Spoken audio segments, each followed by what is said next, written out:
Chers astrolosophistes, bonjour et bienvenue à celles et ceux qui nous rejoignent. Nous nous retrouvons aujourd'hui pour la nouvelle lune du 1er avril 2022 qui a lieu à 8h24 si on la calcule pour Paris. L'année astrologique commence le 20 mars, le premier jour du printemps, à 0 degré du bélier. Je vous ai mis une petite note à ce sujet dans l'onglet Communauté. En résumé, tous les degrés que le Soleil parcourt jusqu'au 30 mars, soit du 0 degrés à 8 degrés 43 du bélier, bon on va compter 9 degrés en tout, Jupiter va les parcourir aussi à partir du 10 mai jusqu'au 29 juillet en mode direct et du 30 juillet au 29 octobre en mode rétro. C'est une info importante pour nos projets parce que si le bélier fourmille d'idées géniales, il n'est pas dans la réalisation, il n'est pas dans la construction. C'est celle ou celui, par exemple, dans un groupe qui prend la parole pour dire il faut faire ci, il faut faire ça, mais après il s'en va distribuer d'autres bonnes idées ailleurs. L'élaboration des projets, c'est juste après, dans le signe du taureau. Jupiter, c'est le rapport que l'on établit avec les autres, notre expansion, notre développement, notre diffusion, notre croissance. Son entrée dans le bélier, juste après le soleil, nous dit que l'on va pouvoir trouver les collaboratrices, les aides, les financiers, les associés, l'écoute et les conseils dont on a besoin pour notre progression. D'autant que le soleil sera en taureau à cette époque. Ce mois d'avril compte aussi deux nouvelles lunes, puisque la prochaine aura lieu en taureau le 30 avril, date à laquelle nous aurons la première éclipse solaire de l'année. Et c'est aussi la date à laquelle Pluton repasse en mode rétro. Un programme donc très intense, mais les nouvelles idées que vous avez aujourd'hui pourront stratégiquement prendre corps dès la fin du mois. Cette nouvelle lune est donc à 11 degrés 30 du signe du bélier, en conjonction serrée avec Mercure, à 9 degrés 44 du bélier et Chiron à 12 degrés 18 dans le même signe. Le Soleil et Chiron seront exactement conjoints dans la nuit. La nouvelle lune est en semi-sextile montant à Uranus qui est à 12,54 dans le signe du Taureau. Le maître de cette nouvelle lune, Mars, lui est très très actif en ce moment. En même temps, c'est sa fête, alors ce serait dommage qu'il n'en fasse pas partie. Il est à 19 degrés 31 du signe du Verseau, en conjonction à Vénus à 25,21 dans le même signe, et Saturne qui est à 22,3 aussi dans le Verseau. Cette triple conjonction est en carré des nœuds lunaires et toujours en carré d'Uranus en Taureau. La conjonction Jupiter-Neptune se resserre encore à 21 degrés et 23 dans les Poissons et se trouve en sextile et trigone des nœuds lunaires nord et sud, respectivement à 23,4 du Taureau et 23 degrés 4 du Scorpion. Cette nouvelle lune en bélier marque le début d'un nouveau cycle lunaire et elle propose de nouvelles façons d'être autonome, de pouvoir compter sur soi-même, d'être autosuffisante sans en vouloir à celles et ceux qui ne nous aident pas. On se revitalise en faisant l'expérience de changer nos routines et en se débarrassant de notre logiciel interne devenu obsolète. Ce mois d'avril sonne le début d'un nouveau chapitre et de nouveaux projets. Voici donc une nouvelle lune proactive, voire hyperactive. On manifeste un entrain, une confiance instinctive dans ses forces, une ardeur combative pour se dégager, se libérer des contraintes de notre milieu professionnel ou de notre couple ou encore de notre famille. On s'engage dans une lutte contre les obstacles, les liens, toute forme d'entrave qui se trouve sur notre chemin ou qui s'oppose à l'expérience et à l'épanouissement de notre volonté, de nos désirs immédiats. Notre imagination est ardente, notre enthousiasme au top et on peut s'emballer sans discernement pour des combats, des confrontations, des affrontements qui pourraient nous priver d'une sécurité pour la suite. Notre communication est beaucoup plus directe depuis que Mercure est entré dans le bélier le 28 mars. On peut se montrer très franche, peut-être même un peu trop brutale. Restez attentifs à la façon dont vous vous exprimez car on va si vite qu'il peut s'agir d'une précipitation qui n'est pas du tout malveillante mais qui est perçue comme telle. Notre intellect est extrêmement vivace et n'éprouve aucune difficulté à passer d'un système de référence à un autre. On peut s'avancer sur le terrain des critiques et de la polémique, mais c'est tout de même dans un souci d'innovation, de progrès. Beaucoup de fougue, de juvénilité et de conviction. Parce que cette énergie est inflammable, on peut passer des étapes importantes dans nos relations aux autres et créer des malentendus ou une conception fausse de ce qui est échangé. Alors soyez sûr de ce que vous dites et ou faites répéter l'autre avant de sauter sur de trop hâtives conclusions. Quoi qu'il en soit, c'est la période pour changer la façon dont on se parle soi-même et de se libérer de son vieux logiciel interne et des auto-dénigrements. Il s'agit de trouver une mesure juste à notre ego, un équilibre qui nous sécurise et nous porte ni trop, ni pas assez, juste au milieu. C'est de nous qu'il s'agit en ce début d'année et on a bien l'intention d'exister comme on se pense. Le bélier est un signe d'autonomie et d'indépendance, mais pas de solitude. Cette période marque aussi un ralliement des gens qui pensent et agissent comme nous. Le semi-sextile que fait la nouvelle lune, Mercure, Chiron à Uranus en taureau, indique une célérité sagace et des projets qui font brusquement sens. On est très constructif, on est inventif, on est capable d'expliquer très précisément ce que l'on veut. Excellente période pour établir un business plan ou le présenter, une formation, un travail d'écriture ou des travaux manuels artistiques ou pas. Tout effort créatif, innovant relatif à notre travail ou notre projet professionnel bénéficiera de chance quand la stabilité reviendra. Alors, je voudrais faire un point sur la conjonction nouvelle lune Mercure et Chiron qui est loin d'être anecdotique. Alors, le Soleil, c'est la conscience d'être soi. Avec Mercure, je pense, donc je suis. Notre activité intellectuelle accroît notre rayonnement et notre confiance en nous. Généralement, on vit rarement la toute potentialité de notre soleil parce qu'on projette sur les autres une bonne partie de notre capacité d'affirmation personnelle et notre pouvoir de création. On délègue aux autres le soin de réaliser nos projets et ce que l'on aurait voulu être. On le fait surtout avec nos enfants qui sont trop petits pour nous opposer une fin de non-recevoir. Rassurez-vous, c'est rarement conscient. En bélier, le soleil est en exaltation, on est sensible au fait de renoncer à son passé pour aller avec confiance, avec audace vers son avenir. On doit être très conscient de devenir soi-même, de naître à soi-même. C'est important d'être attentive, d'observer tout ce que nous faisons au quotidien pour canaliser notre puissance d'action par une volonté lucide. Or, conjoint à Chiron, la nouvelle lune en bélier est susceptible de nous rapprocher d'une ou d'un autre qui nous épargnera l'évidence que l'on est la créatrice et le centre de son propre univers. On va tout faire pour défendre les intérêts de cette personne et les dérabrier. Nous nous contenterons de l'éclat indirect de sa popularité, vivant ainsi notre Soleil, Lune, Mercure, Chiron, par procuration. Nous allons encourager notre champion et s'épanouir au détriment de notre propre valeur et de notre estime personnelle. Et nous revoilà dans le cortège de la jalousie, du ressentiment et parfois même, dans le pire des cas, au désespoir. La lune, on le sait, c'est la famille, la maison, les enfants, et Mercure, les frères et sœurs. Il est très possible qu'il y ait aussi une situation familiale qui nécessite d'être guérie. Avions-nous la place centrale dans la vie de notre père? Pouvait-on compter sur lui ou manquait-il de maturité? Notre mère a-t-elle répondu à nos besoins émotionnels? Était-elle épanouie dans son rôle de mère? Chiron, en lien avec le Soleil et la Lune, parle de sa propre histoire, son histoire de Chiron, c'est-à-dire celle d'une naissance non voulue et d'un abandon. Je dis ce mot au sens très large, hein. On peut se sentir abandonné de mille façons. On a pu par exemple être celle ou celui qui doit s'occuper de ses sœurs et frères parce que les parents ne sont pas là pour une raison ou une autre. Plus tard, pour se protéger de la colère, puis de la souffrance bien légitime de cette injustice et la carence affective qui nous a manqué, on peut devenir un parent hyper vigilant jusqu'au jour où l'on réalise soi-même que la perfection dans ce domaine est totalement utopique.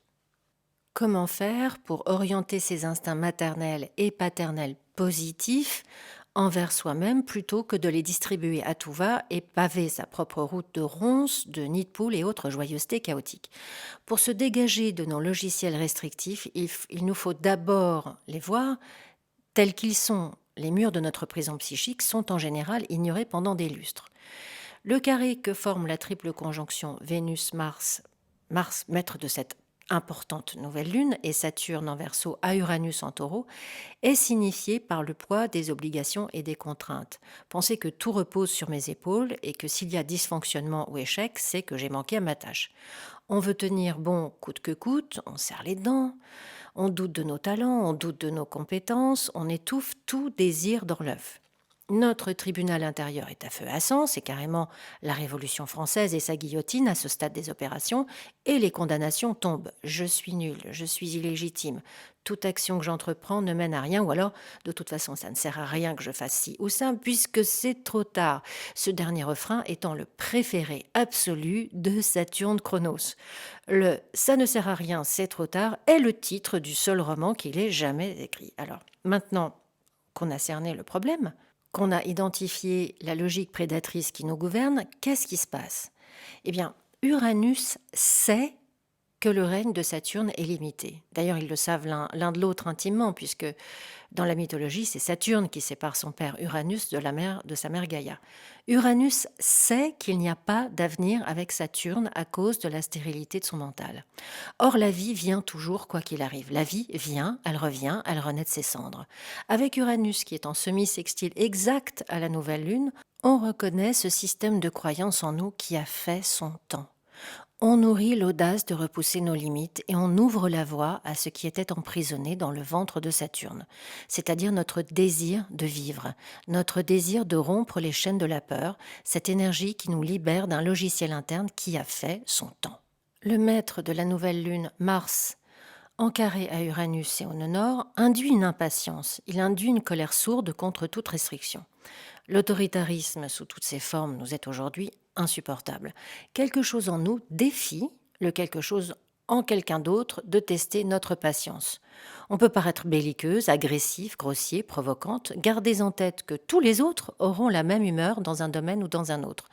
Tentons donc de maîtriser cette formidable énergie plutôt que de se faire conduire par elle, et nous pourrons ainsi surfer sur des opportunités uniques. On a envie de se démarquer et de faire la différence, même si pour ça on doit faire des erreurs. C'est en faisant des erreurs que l'on apprend. En revanche, et dans l'ordre du possible, protégez votre corps, votre santé. Une fracture, ça se soigne, mais ça fait quand même un peu mal, hein.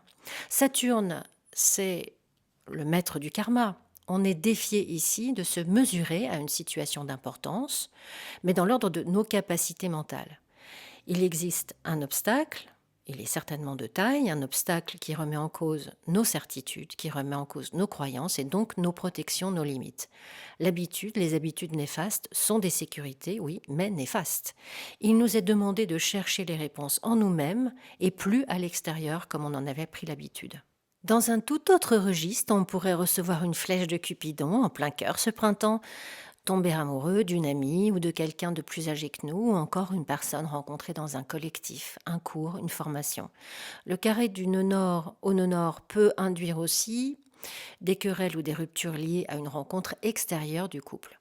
C'est un frein sur l'action, sur l'expression physique d'une relation amoureuse, mais ça ne durera pas quand Mars sera en Poisson, surtout fin avril, hein, en sextile au nœud nord et au Soleil en Taureau.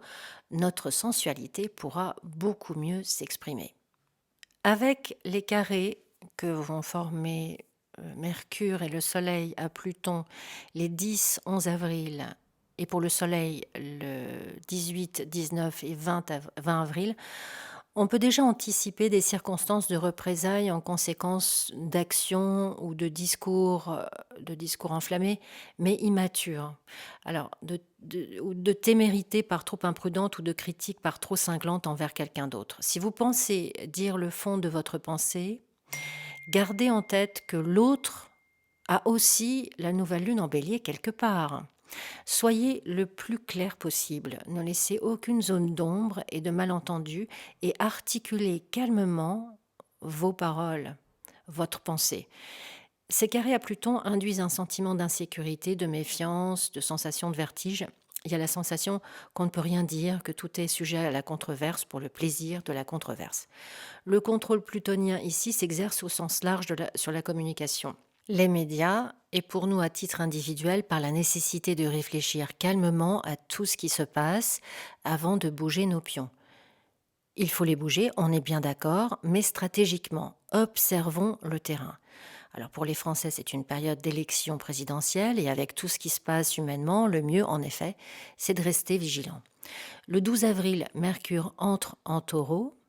Dans un premier temps, donc, on garde ses pensées pour soi, on est attaché à ses principes, on est attaché à ses idées qu'on n'a pas envie de partager, ni d'exprimer au tout venant. Aussi, parce qu'on sait que l'on va à cette prudence, de toute façon, essayons de contrôler l'énergie fougueuse de la nouvelle lune pour un déploiement ordonné, une coordination de bon sens. Le 12 avril, on a aussi, oui, et surtout, ouais, j'ai envie de dire, la conjonction exacte de Jupiter et Neptune à 23 degrés dans le signe des Poissons. Saturne à 23 degrés du Verseau sera en semi-sextile à cette conjonction, et c'est pour le mieux puisqu'il limite un peu cette déferlante de mysticisme. C'est une vague d'idéalisme, de compassion, de projets collectifs humanitaires. Un esprit de générosité et d'altruisme nous habite et nous pouvons faire à cette époque des rencontres différentes de notre entourage habituel. Des rencontres qui nourrissent notre intelligence et nous rendent plus tolérants. Des considérations plus pragmatiques tendent à être balayées de la main, mais on peut être généreux et avoir le sens des responsabilités à la fois. On peut aussi changer drastiquement de vie et partir s'installer dans un autre pays, apprendre une autre langue, découvrir une autre culture. Il arrive un événement extérieur qui oblige à un approfondissement intérieur, une démarche extérieure qui conduit à une restructuration interne. Neptune dissolvant tout de même les orientations de Jupiter, n'ajoutez pas d'adjuvant chimique à l'opération, hein. Doucement donc avec tous les produits psychotropes. Les idées sont très belles, elles n'ont pas besoin d'être délirantes ou fanatiques ni extrêmes. Même précaution dans nos affaires juridiques, financières, légales, où nos attentes peuvent être irréalistes et notre négligence des détails s'avérer très compliquée par la suite. Toujours dans la prudence, Jupiter-Neptune en Poisson, c'est aussi une contamination microbienne ou de contagion. Ne jetez pas toute prudence par-dessus bord et reposez-vous si votre corps ou votre mental l'exige. Les enfants qui vont venir au monde à cette période seront certainement des âmes passionnées par l'élaboration d'un nouvel équilibre humain et terrestre. La conjonction Jupiter-Neptune en Poisson, en trigone au nœud lunaire en Taureau et Scorpion, c'est une très grande inspiration écologiste. C'est sans doute le début de la mise en forme d'un idéal. On est confronté à des idéaux hérités d'une vie archaïque qui ne passeront pas l'épreuve de notre actualité. Ils ne passeront pas l'épreuve de notre réalité quotidienne. C'est une période de grande implication des dons jupitériens et neptuniens, c'est-à-dire l'affirmation de nouvelles organisations, de nouvelles philosophies, de savoir-faire et des compétences pour construire l'avenir.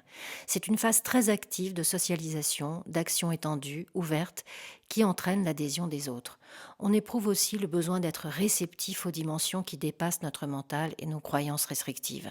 On aide les autres et on est aidé. Voilà, chers astrolosophistes, cette chronique est à présent terminée. Pour l'analyse de votre thème natal, de votre révolution solaire ou d'une synastrie, vous pouvez me joindre à l'adresse qui s'affiche à l'écran, astrolosophicafé@gmail.com.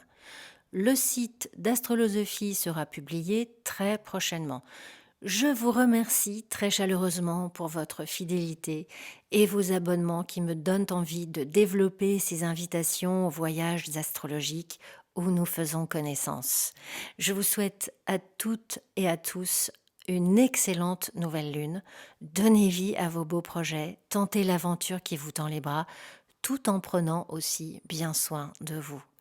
À bientôt sur Astrolosophie.